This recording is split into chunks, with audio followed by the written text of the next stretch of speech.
அன்புள்ளம் கொண்ட துளாராசி அன்பர்களே, துளாராசி அப்படின்றது காலபுருஷ தத்துவத்தில் 7வது வீடாக இருக்குது. மேஷ ராசியிலேருந்து தான் காலபுருஷ தத்துவம்ன்றது ஆரம்பம் வருது. இது காலத்தினுடைய விதானத்தை, அதாவது இன்னைக்கு எப்படி நடக்கிறது, ராத்திரி பகல் வருது, அப்போ சந்திரன் நகர்றது, இப்படின்னு நம்ம பார்க்கறதுனால இது டைம் மிஷின் மாதிரி. அதனால் அதுக்கு வந்து காலபுருஷம் அப்படின்னு பேர். இந்த காலபுருஷ தத்துவத்தில் வந்து 7வது வீடாக இருக்கக்கூடியது துளாராசி. அந்த துளாராசிக்கு அதிபதி யாருன்னா சுக்கிரன். உங்கள் ராசிக்கு துளாராசிக்கு சனி பகவான் வந்து யோகக்காரகனாக இருக்கார். ஏன்னா அந்த துளாராசிலாம் சனிபகவான் உச்சம் அடைகிறார். அப்படிப்பட்ட சனி பகவான் உங்கள் ராசிக்கு 4வது வீட்டுக்கும், துளாராசிக்கு 4வது வீட்டுக்கும் 5வது வீட்டுக்கும் அதிபதியாக இருக்கார். 4 அப்படிங்கிறது யாரு, என்னது அப்படின்னா நமக்கு வீடு வாகனங்கள் சுகஸ்தானம்னு பேர். வீடு வாகனங்களை குறிக்கும், அம்மாவை குறிக்கும், இந்த மாதிரி விஷயங்கள்லாம் குறிக்கக்கூடியது 4வது வீடு. 5வது வீடு அப்படிங்கிறது நம்மளுடைய புத்திசாலித்தனம், நமக்கு வந்து காதலை குறிக்கும், அது மாதிரி அரசியலை குறிக்கும், அது மாதிரி பூர்வ புண்ணியங்களை குறிக்கும், அது மாதிரி வந்து நமக்கு புத்திரஸ்தானம் மத்தையும் குறிக்கும் இந்த 5வது வீடுங்கிறது. இந்த 2க்கும் அதிபதியாக இருக்கக்கூடியது நமக்கு சனி பகவான். இந்த சனி பகவான் உங்களுக்கு 6வது வீட்டுக்கு போகிறார். சரி, அப்போ 6வது வீடு அப்படிங்கிறது என்னன்னு தெரிஞ்சுக்கணும். 6வது வீடு அப்படிங்கன்னா ஏற்கனவே நான் சொல்லியிருக்கேன் இல்லையா, நமக்கு வந்து ருணரோக சத்ருஸ்தானம்னு பேர். நம்மளுடைய எதிரிகளை குறிக்கும், நமக்கு வந்து வழக்குகளை குறிக்கும், நம்மளுடைய கடன்களை குறிக்கும், நம்மளுடைய நோய்களை குறிக்கும். ஆனால் இது எல்லாத்தையும் வெற்றி கொள்ளக்கூடிய இடமாகவும் அது இருக்கும். ஏன்னா அந்த வீட்டுக்கு அதிபதி வந்து குரு பகவான்.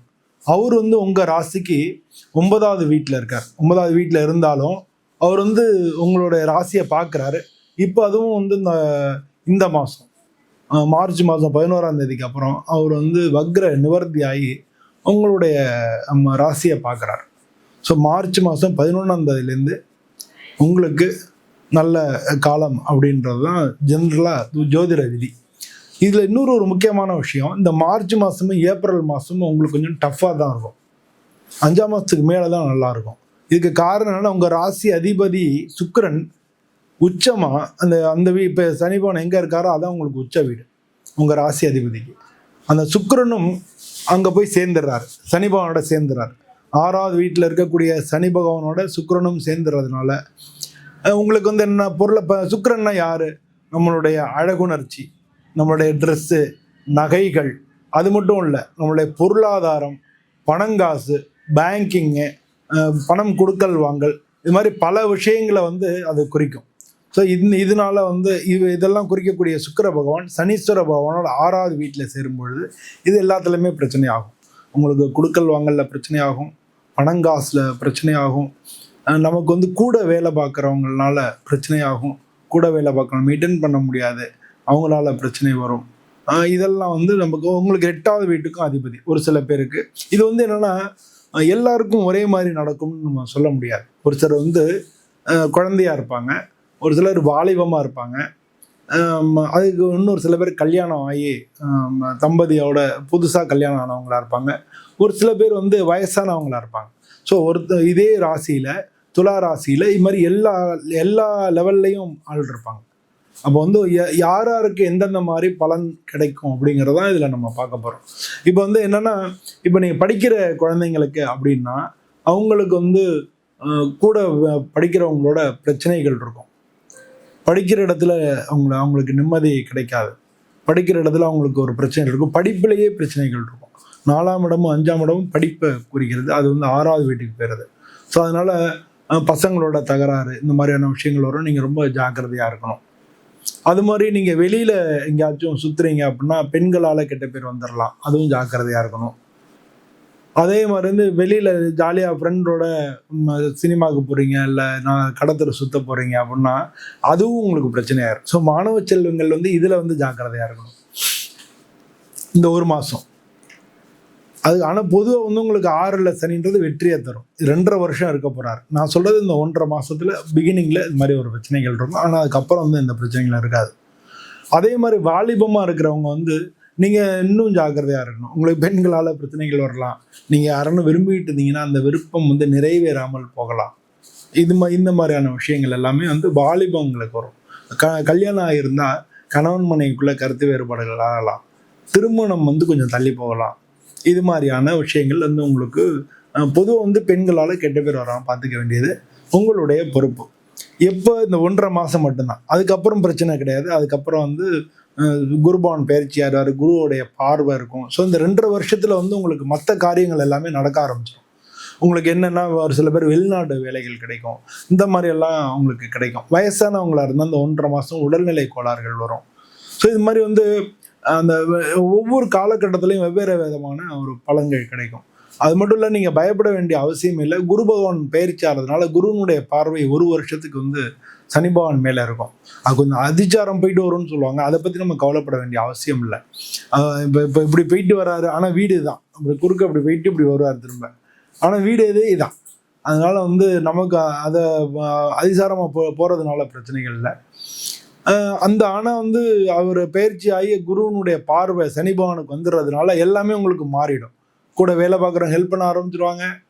அது மாதிரி உங்களுக்கு கடன் தொல்லைகள் தீரும். பல பேர் வந்து கடன் அடைக்கிறதுக்கான வாய்ப்புகள் நிறையா கிடைக்கும். புதிய திட்டங்கள் தொடங்கிறதுக்கான வாய்ப்புகள் நிறையா கிடைக்கும். வெளிநாடு சம்பந்தமான விஷயங்கள் நடக்கிறதுக்கான வாய்ப்புகள் நிறையா கிடைக்கும். ஒரு சில பேருக்கு திருமண வாய்ப்புகள் கிடைக்கும். ஸோ இது மாதிரி உங்களுக்கு இந்த சனி பகவான் வந்து பயிற்சியினால் பல விதத்தில் நன்மைகள் நடக்கும். ஆனால் இந்த முதல் 1.5 மாதம் மட்டும் நீங்கள் கொஞ்சம் ஜாக்கிரதையாக இருக்கிறது நல்லது. மற்றபடிக்கு வந்து இந்த சனி பயிற்சி உங்களுக்கு மிக நல்ல விஷயங்களை குணம் தரும். இப்போ வந்து உழைப்பை சொல்லக்கூடிய இடமும் வந்து 6ஆம் இடம் தான். ஸோ வந்து அதனால் உங்களுக்கு ஒர்க்கு லோடு கூடும். உழைப்புக்கு வந்து நல்ல காலமாக இருக்கும். 6ஆம் மாதத்துக்கு மேலே தான் அதெல்லாம். 6ஆம் மாதத்துக்கு மேலே 6ஆம் மாதம் வரைக்கும் டஃப்பாக இருக்கும். 6ஆம் மாதத்துக்கு மேலே நல்லாயிருக்கும். குருனுடைய பார்வை வர்றதுனால உழைப்புக்கு வந்து உங்களுக்கு ரொம்ப வாய்ப்புகள் மிக அதிகமாக இருக்குது. அதே மாதிரி வந்து இப்போயே பாருங்களேன், உலகத்தில் வந்து சுக்கிரனும் சனியும் சேர்ந்துருக்கிறதுனால இப்போ அங்கே சூரியனும் போய் சேர்ந்துட போகிறாரு. சூரியனுக்கும் சுக்கிரனுக்கும் பகை, சூரியனுக்கும் சனிக்கும் பகை. ஸோ இப்போ பார்த்துங்க, இந்த மார்ச் 15ஆம் தேதிக்கு மேலே போர் நடக்குது பார்த்தீங்களா? போர் வந்து எங்கே நடக்குது? போர் நடக்கிறான் என்ன ஆகுது? எண்ணெய் கப்பல்கள்லாம் பிரச்சனை ஆகுது உலகத்தில். எண்ணெய், இந்த க்ரூட் ஆயில் எண்ணெய்க்கெல்லாம் அதிபதி யாருன்னா சனி பகவான் தான். அப்போ பொருளாதாரம் பல இடங்களில் பாதிக்கப்படுதா? பொருளாதாரத்துக்கு அதிபதி யாருன்னா சுக்கிரன் தான். சுக்கிரன் சனியோட போகிறதுனால அந்த மாதிரி பிரச்சனைகள் நடக்கிறது. இது மட்டும் இல்லை, இதோட சூரியன் சேரும்போது இன்னும் கடுமையாகும். மார்ச் மாதம் 15 வந்து இன்னும் கடுமையாகிறதுக்காக வாய்ப்புகள் நிறையா இருக்குது. இது மாதிரி வந்து பல விஷயங்களில் வந்து உங்களுக்கு கொஞ்சம் தடுமாற்றமாக இருக்கும். 6ஆம் மாதத்து மேலே எல்லாமே சரியாயிடும்.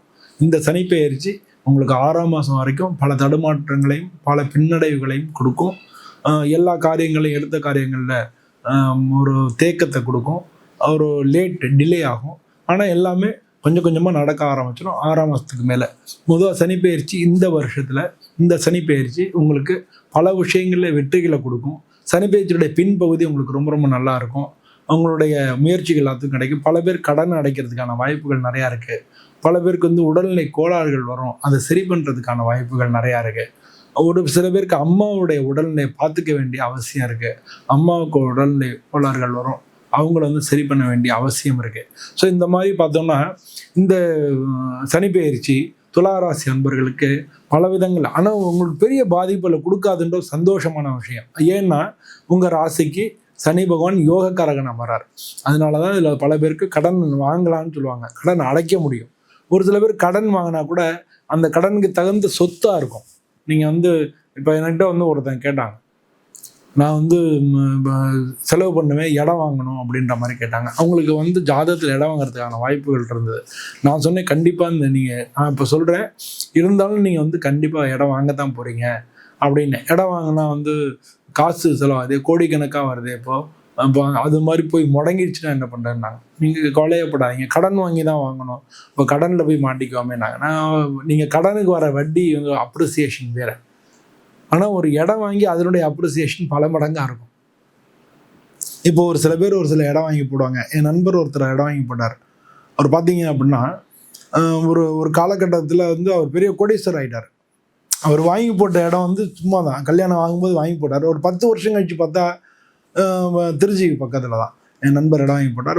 10 வருஷத்துக்கு அப்புறம் பார்த்தோம்னா அது ஒரு அந்த ஐடிலாம் அங்கே கொண்டு வந்துட்டாங்க. அந்த தரமணி கிட்ட சென்னையில் இருக்குல்ல, அது மாதிரி ஐடி பார்க்லாம் இங்கே கொண்டு வந்துருச்சு, திருச்சிக்கு வந்துருச்சு.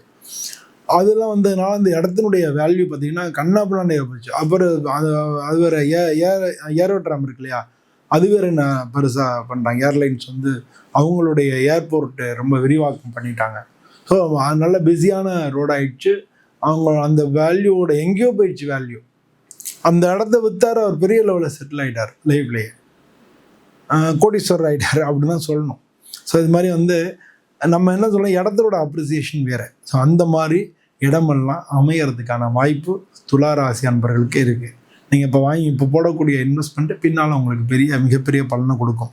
நான் முக்கியமானு சொல்கிறேன், இதே நிலைமைகள் உங்களுக்கே ஏற்படும். இப்போ நீங்கள் ஏற்கனவே போட்டிருந்த இன்வெஸ்ட்மெண்ட்டு இன்னைக்கு வந்து அதை விற்றீங்கன்னா அது பல மடங்கு உங்களுக்கு பயன் தரும். அந்த மாதிரி வந்து ஒரு சில பேர் இடம் விற்று அது மூலமாக பலனடைஞ்சு இன்னொரு இடத்த வாங்குறதுக்கான வாய்ப்பு இருக்குது. ஒரு சில பேர் வந்து கடன் வாங்கி இடம் வாங்குறதுக்கும் வாய்ப்பு இருக்குது. கிட்டத்தட்ட இந்த 2 சூழ்நிலையும் இங்கே ஒரே மாதிரியான சூழ்நிலைகள் தான். ஆனால் இது எப்போவுமே உங்களுக்கு யோகக்காரகனாக இருக்கிறதுனால இது யோகமான பலன்களே கொடுக்கும். அது மாதிரி வாய்ப்புகள் வந்தால் தவறாமல் வாங்குங்க. பொதுவாக இந்த சனிப்பெயர்ச்சி துளாராசி அன்பர்களுக்கு நல்லாவே இருக்குது. துளாராசிக்கு அதிபதி சுக்கிரன்றதுனால நீங்கள் வந்து மகாலட்சுமியை வணங்குறது ரொம்ப ரொம்ப நல்லது. எல்லாருக்கும் சொர்ணாகிருஷ்ண பைரவர் அப்படின்னு சொல்லி இருக்கு, அதுக்கான மந்திரங்கள்லாம் இருக்கு. சொர்ணாகிருஷ்ண பைரவரை போய் வணங்கலாம். அது மாதிரி வந்து சிவன் கோயிலில் தேய்பிரை அஷ்டமி கால பைரவரை வணங்கலாம். இதெல்லாம் வணங்கினீங்கனாலே பொதுவாக வந்து உங்களுக்கு இந்த காலம் வந்து மிக மிக நல்ல காலங்களாக இருக்கும். அது மாதிரி வரக்கூடிய காலங்களில் உங்களுக்கு எல்லாமே நல்லபடியாக தான் இருக்கும். 6ஆம் மாதத்துக்கு மேலே உங்களுக்கு நல்ல யோகமான பலனே தரும். இதே மாதிரி நான் இன்னொரு வீடியோவில் உங்களை நான் மீண்டும் சந்திக்கிறேன். இந்த வீடியோ பிடிச்சிருந்தா லைக் பண்ணுங்கள், ஷேர் பண்ணுங்கள்.